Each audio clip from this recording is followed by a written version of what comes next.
നമ്മൾ കോഴിക്കോട് പോയ സമയത്ത് നമ്മൾ ആവശ്യങ്ങളൊക്കെ കഴിഞ്ഞപ്പോൾ വൈകുന്നേരം കുറച്ച് സമയം ബാക്കിയുണ്ടായിരുന്നു. എന്നാൽ പിന്നെ ഇവിടെ വരെ വന്നതല്ലേ, ഫാമിലി ആയിട്ട് പോയിട്ടൊന്ന് കടൽ കണ്ടിട്ട് വരാന്ന് കരുതി.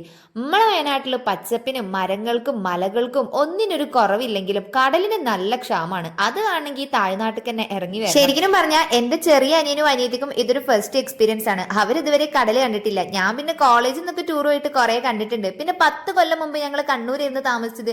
അക്കാലത്ത് രാവിലെ ചോമ്പാലും മാഹിയിലൊക്കെ പോയിട്ട് ലേലം വിളിച്ച് മീനൊക്കെ വാങ്ങിക്കൊണ്ടുവരായിരുന്നു. അതൊക്കെ ഒരു കാലം. പിന്നെ അവിടുന്ന് വയനാട്ടിലോട്ട് കയറിയതിനു ശേഷം ഞാൻ ലേലം വിളിച്ചിട്ടില്ല, കടലും കണ്ടിട്ടില്ല, നല്ല മീൻ കുറെ കാലം കഴിച്ചിട്ടുമില്ല. വീണ്ടും ഉപ്പാക്ക് മലപ്പുറത്ത് ജോലി ആയതിനു ശേഷമാണ് പിന്നെ നല്ല മീൻ കഴിക്കാൻ തുടങ്ങിയത്. പണ്ട് ഞാനും ഉമ്മയും ഉപ്പയും അജും കൂടിയായിരുന്നു കടല് കാണാൻ പോവാറ്. അന്നവൻ ചെറിയ കുട്ടിയല്ലേ. എന്നിട്ട് ഈ തിരമാലേന്റെ അടുത്തൊക്കെ പോയി കളിക്കുമ്പോൾ ഞാൻ പറയും, എടാ നിന്നെ തിരമാല വിഴുങ്ങിക്കൊണ്ടുപോകും, വേഗം ഇങ്ങോട്ട് കയറി വാടാന്നൊക്കെ പറഞ്ഞ് ടെൻഷൻ ആവുകയൊക്കെ ചെയ്യായിരുന്നു. ഇപ്പൊ ആലോചിക്കുമ്പോ ചിരി വരും. ഇപ്പൊ ഞാൻ അവനൊക്കെ എത്ര വലുതായി നോക്ക്. അപ്പൊ ഇത്രയുള്ളൂ. ബൈ.